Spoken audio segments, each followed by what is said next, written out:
আসসালামু আলাইকুম প্রিয় মালয়েশিয়া প্রবাসী ভাই ও বন্ধুরা, যে যেখান থেকে দেখছেন আশা করি সবাই সুস্থ আছেন, ভালো আছেন। কলিং ভিসায় যারা নতুন প্রবেশ করেছেন মালয়েশিয়ায়, আজকের ভিডিওটা তাদের জন্য খুবই গুরুত্বপূর্ণ। কয়েকটি পয়েন্ট নিয়ে কথা বলবো আপনাদের সামনে, এবং এই পয়েন্টগুলো আপনাদের খুবই গুরুত্বপূর্ণ এবং কাজে লাগবে। প্রথম যে পয়েন্টটি হচ্ছে, মালয়েশিয়ায় যারা নতুন প্রবেশ করেছেন কোম্পানিতে কাজ দিতে পারতেছে না, এখন আপনি কি করবেন। এবং দ্বিতীয়ত যে পয়েন্টটা হচ্ছে, আপনার মাইজিকান বা নিয়োগকর্তা আপনাকে পাসপোর্ট দিয়ে দিচ্ছে, আপনাকে বলতেছে অন্য জায়গায় কাজ খুঁজে নিতে, এখন আপনি কি করতে পারেন। এবং তৃতীয়ত যে পয়েন্টটা হচ্ছে, যারা কনস্ট্রাকশন সাইডে এসেছেন এবং কোম্পানিতে এসেছেন, তাদের জন্য করণীয় কি। আপনি লারি হবেন কাজ না পেয়ে, না আপনি কি করবেন, বিস্তারিত রয়েছে আজকের ভিডিওতে। ভিডিওটা সম্পূর্ণ দেখার অনুরোধ রইল এবং ভিডিওটা শেয়ার করে দেবেন। মালয়েশিয়ায় যারা নতুন প্রবেশ করেছে তারা যেন এই বিষয়গুলো সতর্ক হতে পারে। সম্মানিত মালয়েশিয়া প্রবাসী ভাই ও বন্ধুরা, প্রথম যে বিষয়টি রয়েছে, আপনারা যারা কনস্ট্রাকশন সাইডে এসেছেন মালয়েশিয়ায় কাজের জন্য বা কলিং ভিসায় নতুন এসেছেন, এখন আপনাদের বস কাজ দিতে পারতেছে না বা নিয়োগকর্তা আপনাকে কাজ দিতে পারতেছে না, এখন আপনারা ওই কোম্পানি থেকে লারি হতে চাচ্ছেন বা অন্য জায়গায় যেতে চাচ্ছেন আপনার আত্মীয় স্বজনের কাছে। প্রথম যে কাজটি করতে হবে, আপনার পাসপোর্ট নিতে হবে এবং আপনার ভিসা লাগাতে হবে ইমিগ্রেশন থেকে ওই বসের ধারা। এবং দ্বিতীয়ত যে বিষয়টি রয়েছে, আপনার সিআইডিবি কার্ড, ওই বসের কাছ থেকে আপনি সিআইডিবি কার্ডটা বানিয়ে নেবেন। এবং এই সিআইডিবি কার্ডটা কিন্তু আপনাকে অনেক উপকারে আসবে, যেহেতু আপনি কনস্ট্রাকশন ভিসা এসেছেন, আপনার কাজটা করতে হবে কনস্ট্রাকশন সাইডে। এই জন্য কিন্তু আপনার এই সিআইডিবি কার্ডটা খুবই জরুরি।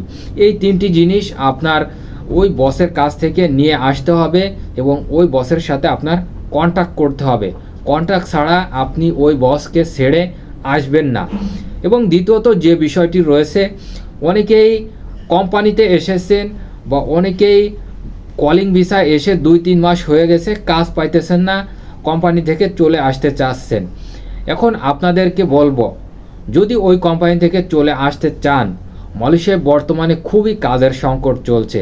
আপনি যে কোনো জায়গায় কাজ করতে পারবেন না বা যে কোনো জায়গায় আপনি নতুনভাবে কাজ খুঁজে পাবেন না, সেহেতু ওই বসের কাছে আপনার ওয়েট করতে হবে যতদিন আপনার কাজ না দিতে পারে।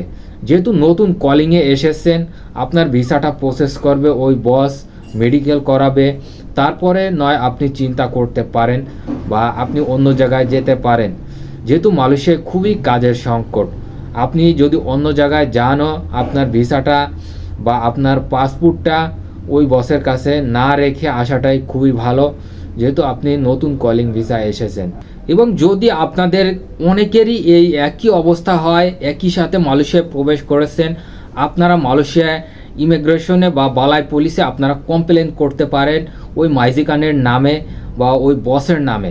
যেহেতু আপনাদেরকে কোনো ধরনের টেক কেয়ার করতেছে না বা যে কাজের কথা বলে আনছে সেই কাজ দিতেছে না, মাসকে মাস বসায় রাখতেছে, আপনারা মালয়েশিয়ায় পুলিশের সহযোগিতা নিতে পারেন বা সংশ্লিষ্ট কর্তৃপক্ষের কাছে আপনারা নোটিশ বা আপনারা হাই কমিশনে যেতে পারেন। তবে একটাই অনুরোধ আপনাদেরকে, বর্তমানে আপনারা লারি হবেন না, লারি হলে কিন্তু খুবই সমস্যা। বা প্রতিনিয়ত কিন্তু ইমিগ্রেশন থেকে অপারেশন পরিচালনা করছে এই অবৈধ প্রবাসীদেরকে ধরার জন্য, বা যারা মালয়েশিয়ায় আনডকুমেন্টভাবে বসবাস করছে। এবং এমতো অবস্থায় আপনারা লারি হওয়ার চিন্তা ভাবনা করেন না। যদি আপনাদেরকে কাজও না দিতে পারে, আপনারা বর্তমানে হাই কমিশনেও আপনারা কমপ্লেন করতে পারেন আপনাদের ওই মাইজিকানের নামে বা ওই নিয়োগকর্তার নামে। এবং অনেকেই চিন্তা করতে পারেন, কলিং ভিসা এসে কাজ পাইতেছি না, লারি হয়ে যায়, মালয়েশিয়ার সরকার কিছুদিন পরে বৈধতার সুযোগ দেবে, বৈধ হতে পারবো নতুন কোনো কোম্পানিতে বা ভালো কোনো কোম্পানিতে। এটা স্বপ্ন দেখাটাই ভুল, বা এই স্বপ্নতে আপনি রাত জাগবেন না। সে তো খুবই জটিল কথা বা খুবই জটিল ব্যাপার। এটা বর্তমানে বৈধতার সুযোগটা শেষ হয়ে যাচ্ছে, আবার কয়েক বছর পরে দিতে পারে, এটা কোনো লোক বলতে পারে না। সেই আশায় কিন্তু আপনি বর্তমানে আপনার যে মাইজিকানটা রয়েছে, নিয়োগকর্তা রয়েছে, এই নিয়োগকর্তা ছেড়ে আপনি সহজে অবৈধ হবেন না বা আপনার কোম্পানি ছাড়বেন না। আশা করি অনেকেই বিষয়টা বুঝতে পারছেন এবং ভালো লাগলে বিষয়টা ফলো করতে পারেন।